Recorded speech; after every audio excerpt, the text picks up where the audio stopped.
Nous allons parler de ce héros. Un héros qui est venu dans le monde et qui s'est fait humble.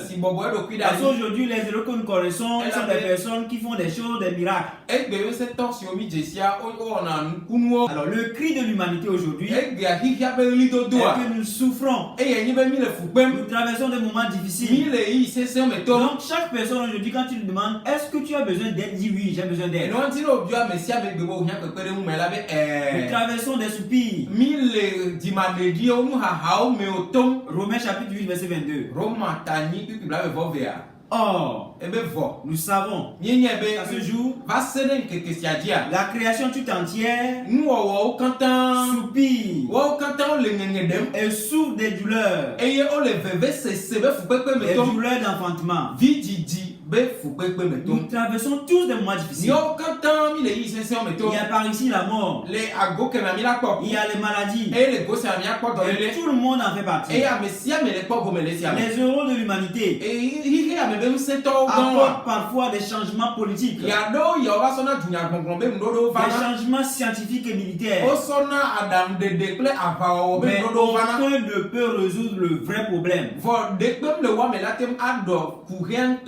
Et quel est ce problème? C'est le problème du péché et de la mort. La Bible affirme que le seul espoir de l'homme se trouve en Jésus-Christ notre Sauveur. Les héros de ce monde ne peuvent jamais résoudre le problème du mal. Ils ne peuvent jamais donner vie à quelqu'un. Mais Jésus-Christ, le héros par excellence, il est déjà venu dans ce monde. Il a déjà opéré des miracles. Il est venu comme un sauveur humble. Dans Matthieu chapitre 1 verset 21. Comment est-ce qu'on a prédit sa venue? L'ange dit à Marie, tu lui donneras le nom de Jésus. Et c'est lui qui sauvera son peuple de ses péchés. Alors avant que le héros soit venu, un ange est déjà venu pour dire le nom qu'on allait donner à ce héros. Et ce nom était Jésus. Autrement dit Emmanuel. Qui veut dire Dieu est avec nous. Alors Jésus-Christ est venu dans ce monde pour ôter le péché du monde. Alors comment est-ce qu'il est venu? Jean chapitre 1 verset 14. La parole a été faite chair et elle a habité parmi nous. Jésus-Christ est venu sur terre. Il a habité parmi nous. Sa victoire dans 1 Corinthiens chapitre 15 verset 55 à 57. Oh mort, où est ta victoire? Grâce soit rendue à Dieu qui nous donne la victoire par notre Seigneur Jésus-Christ. Il a triomphé non par la force mais par amour et le sacrifice. Il est le héros de la croix. Alors pour connaître un vrai héros, ce héros devait avoir la force sur la mort. Il doit vaincre la mort. Et la deuxième chose, il doit triompher non par la force mais par l'amour et le sacrifice. Aujourd'hui les héros de ce monde, les grands politiciens, les grands rois, ils ne peuvent jamais mourir pour quelqu'un. Ils ne peuvent pas. Ils ne peuvent également jamais faire quelque chose par leur propre force. Parce qu'ils peuvent tomber malades. Ils ne peuvent jamais faire quelque chose avec amour. Parce que quelqu'un qui aime peut se sacrifier. Et les héros de ce monde ne peuvent jamais le faire. Mais la promesse que nous avons en Jésus-Christ, le héros par excellence, dans Jean chapitre 14 verset 1 à 3. Qu'est-ce que ce héros nous dit? Je reviendrai et je vous prendrai avec moi, afin que là où je suis, vous y soyez aussi. Un héros là où il serait, il dit nous aussi nous serons là-bas. Alors Observons bien les héros de ce monde. Un grand roi puissant. Est-ce qu'il peut permettre à un citoyen de venir rester chez lui à la maison? Dans son palais. La rue vit bonnement. Non, il ne peut pas le faire. Alors, le retour de notre Seigneur Jésus-Christ. C'est Jésus qui a été enlevé du ciel, au ciel. Du milieu de vous, reviendra de la même manière que vous l'avez vu en allant au ciel. Jésus-Christ, ici, l'ange est en train de parler aux disciples. La manière dont vous êtes en train de voir le Jésus-Christ là, qui a été enlevé au milieu de vous, c'est de la même manière qu'il reviendra. Alors, comment sera le retour de ce héros? Apocalypse chapitre 1 verset 7. La parole de Dieu nous dit: voici il vient avec les nuées et tout œil le verra. Aujourd'hui, les gens disent que Jésus-Christ est déjà venu. Parce que déjà dans les pays qui sont proches de lui ici, il y a des gens qui sont venus dire que moi je suis le Jésus-Christ. Et ces personnes-là ont été frappées parce que par la suite on a vu que vraiment il n'était pas Jésus-Christ. Ils ont été emprisonnés. La Bible nous dit: la venue de notre Seigneur, le héros par excellence, sera visible. Tout œil le verra. Quand on dit tout œil, ça veut dire que les Africains, ceux de l'Occident, vont le voir au même moment. Il ne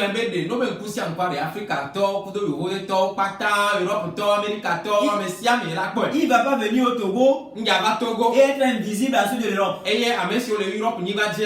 Ça ne serait pas comme ça. Jésus-Christ revient et tout œil le verra. Matthieu chapitre 24 verset 27. Car comme l'éclair part de l'Orient et se monte jusqu'à l'Occident, ainsi sera l'avènement du Fils de l'homme. Alors ce qui veut dire que la venue serait universelle. Tout comme l'éclair part de l'Orient et se monte à l'Occident. Alors ceux-là qui nous disent que la venue de Jésus serait privée, non, Jésus-Christ revient et ça sera universel. Alors Matthieu verset 31. Le Fils de l'homme viendra dans sa gloire et avec tous les anges. Ça serait un événement glorieux. Alors les fausses doctrines aujourd'hui, les faux enseignements, certains disent il est déjà revenu et c'est spirituellement. Il est venu spirituellement. La Bible nous dit non, son retour serait visible et physique. Parce qu'on connaît aujourd'hui des Jésus qui sont en Côte d'Ivoire, au Gabon, en Europe, qui font des miracles. Et ils disent qu'ils sont Jésus-Christ. Mais la chose qui est bizarre aujourd'hui est que ces personnes-là, on les emprisonne. On les frappe. Et ils n'ont plus le pouvoir de faire des miracles là-bas. Chers frères et sœurs, la venue de Jésus serait universelle. Ça ne serait pas quelque chose de privé. Ça ne serait pas spirituel. Mais ça serait visible et physique. D'autres personnes disent il ne reviendra plus. Alors l'apôtre Pierre dit ceci dans 2 Pierre chapitre 3 verset 9. Le Seigneur ne tarde pas, mais il use de patience. Pourquoi? En espérance que tout soit changé. Jésus ne veut pas venir et voir quelqu'un qui est sauvé et quelqu'un qui ira en perdition. C'est pour cela il fait doucement, il tarde afin que tous nous puissions être changés avant sa venue. Jésus revient et c'est bientôt et sa venue serait littérale, serait visible et universelle. Ayons la confiance qu'il revient. Alors, l'universalité du Jésus, le héros par excellence. Jésus n'est pas un héros d'un seul peuple, que on va dire que Jésus il est pour les Togolais, ou Carmel est pour les enfants d'Israël, pour les Juifs. Non. Jean chapitre 3 verset 16. Car Dieu a tant aimé le monde qu'il a donné son Fils unique, afin que quiconque croit en lui ne périsse point, mais qui ait la vie éternelle. La parole de Dieu nous dit, car Dieu a tant aimé le monde. Il n'a pas dit car Dieu a tant aimé le Togo, car Dieu a tant aimé la Côte d'Ivoire, car Dieu a tant aimé Israël et qu'il a donné son Fils unique. Non. Mais il a tant aimé le monde. Tout le monde. L'Afrique, l'Asie, l'Europe, l'Occident tout entier, l'Afrique tout entier, tout le monde a fait partie. C'est pour ça il a envoyé son Fils afin de mourir. Et maintenant, quiconque croira en son nom aura la vie éternelle. Si tu refuses de croire, tu auras en perdition. Ça c'est ton choix. Apocalypse chapitre 7 verset 9. Une grande foule de toutes nations, de toutes tribus, de tout peuple et de toutes langues. Quand on parle de foule, c'est une grande personne. On ne parle pas seulement d'une nation, mais on parle également de tribus et de toutes langues. Ce qui veut dire que les Anglais seront dedans, les Espagnols seront dedans, les Français seront dedans, les Anglais seront dedans, les Kabyles, toutes langues. Alors Jésus-Christ revient pour unir l'humanité dans une même espoir. Et l'espoir là, c'est le salut et la vie éternelle. Et c'est contraire aux zéros de ce monde. Les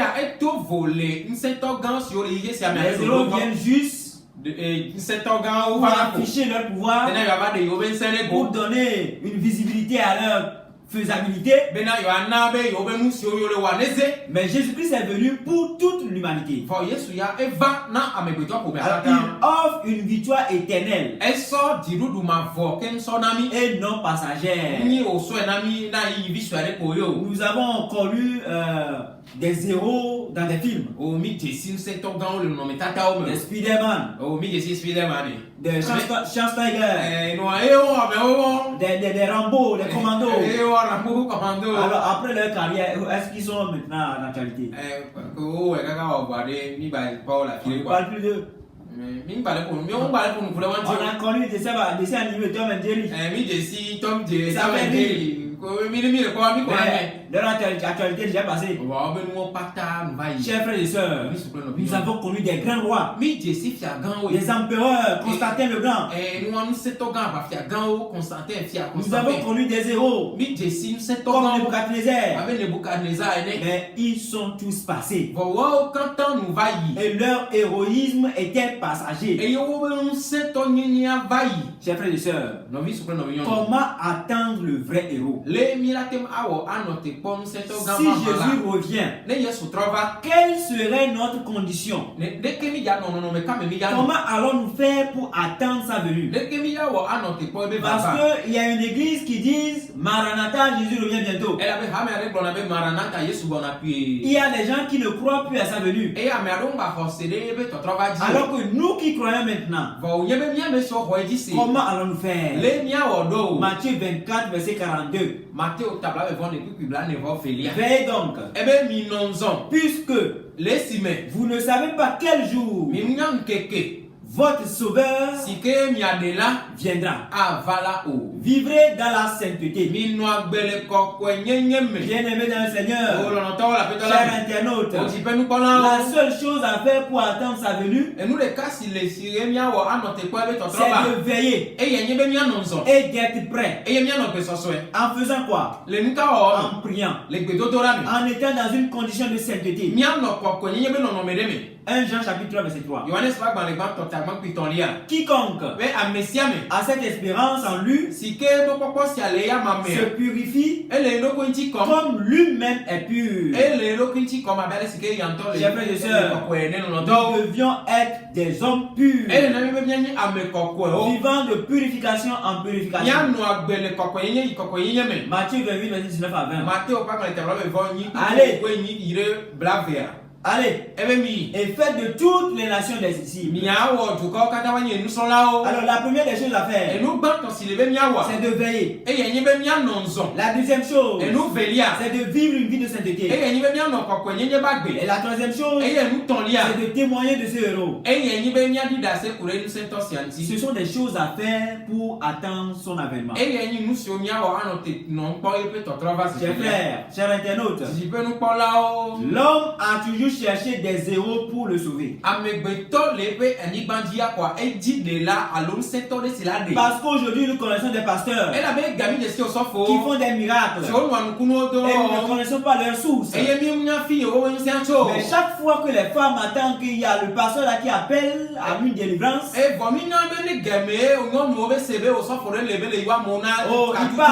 partent, elles partent là-bas. Elles sont beaucoup. Et ils attendent des miracles. Chaque jour, nous sommes toujours derrière les miracles. Quel pasteur est fort? Il guérit. Il guérit beaucoup de personnes. Il suffit d'amener 10 000. Il suffit d'amener 100 000. C'est dépendant de l'argent que tu amènes. Tu vas là-bas, tu pries, il prie avec toi et puis tu es guéri. Nous avons connu des grands prophètes qui sont venus du Ghana, qui sont venus du Bénin. Ils ont guéri des gens. Une semaine après le départ, les gens sont encore tombés malades. Ils vont revenir avec leur béquille. Ils reviennent avec leur maladie. Parce que la source de guérison n'était pas en Jésus-Christ. Les pasteurs, les prophètes que nous connaissons aujourd'hui, ils ont pour source de pouvoir des fétiches. Ils sont dans des sectes. Ils vont toujours vers ceux-là que les païens vont. Et il y a un marabout qui dit là où vos pasteurs vont là, c'est là-bas aussi nous allons. Donc on va à des réunions ensemble. Donc quand vous nous dites que vos pasteurs sont forts là, sachez que nous avons une source. On vit de même lieu. Ils viennent chez nous. Et on mange ensemble. Donc arrêtez de nous tromper. Les pasteurs aujourd'hui ont changé l'église de Dieu à une autre chose. Ils veulent imiter le monde. Ils quittent le Seigneur Jésus-Christ. Ils vont vers des fétiches. vont vers des marabouts pour prendre des pouvoirs. Ils font des sacrifices de bœufs. Aujourd'hui, les pasteurs, ils tuent des bœufs pour construire leur église. Et au fond de leur église, il y a des bœufs. Alors, le nombre de vers, qui sortira de ce bœuf serait le nombre de membres qu'ils auront. Quand vous observez les choses, dans une église, ils font des étages.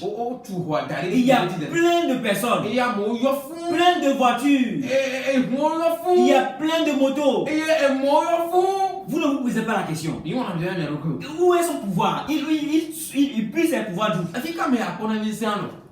Parce que Jésus-Christ lui-même, lorsqu'il est venu sur cette terre, peu de personnes l'ont suivi. Laissons les fous là qui étaient derrière lui. Ils étaient juste pour manger. Parce que lorsque Jésus a fait les miracles, il a multiplié le pain. Ils ont mangé. Et après, qu'est-ce qui s'est passé? Ils sont partis, ils sont rentrés. Et à chaque fois qu'ils avec des échos que Jésus était ici, ils sont là-bas, ils mangent et ils partent. Mais peu de personnes sont données pour être baptisées. Voilà, ils mangent et puis ils partent. Chers frères et sœurs, observez les églises là. Ils prêchent toujours la prospérité. Ils prêchent toujours la richesse. Il ne prêche jamais le royaume éternel. Ça ne compte pas. Il prêche toujours l'éternité sur terre. C'est seulement ce qu'il prêche. Le héros par excellence qui est venu, qui est le héros que nous connaissons aujourd'hui, il est venu prêcher le ciel. Et nous qui sommes aujourd'hui ses prétendants, des ambassadeurs, nous prêchons seulement la terre. Nous prêchons les richesses. Non, tu vas acheter une voiture, tu vas acheter une moto, tu auras une grande maison. On ne prêche jamais l'éternité à ces personnes-là. Les choses qui sont importantes, c'est la terre. C'est pour ça qu'il encourage les fidèles. Mangez, buvez, et vous allez mourir. C'est ça la fin. Chers frères et sœurs, le Jésus-Christ, le héros, qui revient bientôt, en qui nous avons l'espérance, qui nous a dit que là où il ira, c'est le ciel, il nous prendra avec lui, et nous serons avec lui pour l'éternité. Amen. Suivons ce Jésus pour hériter de son royaume. Que le Seigneur nous bénisse. Que le Seigneur nous garde. Que le Seigneur nous aide à choisir le héros par excellence, Jésus-Christ,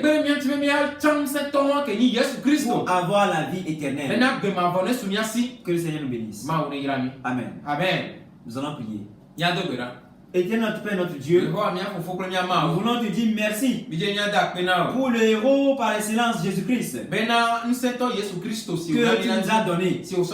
Et tu nous as dit, quiconque croira sera sauvé.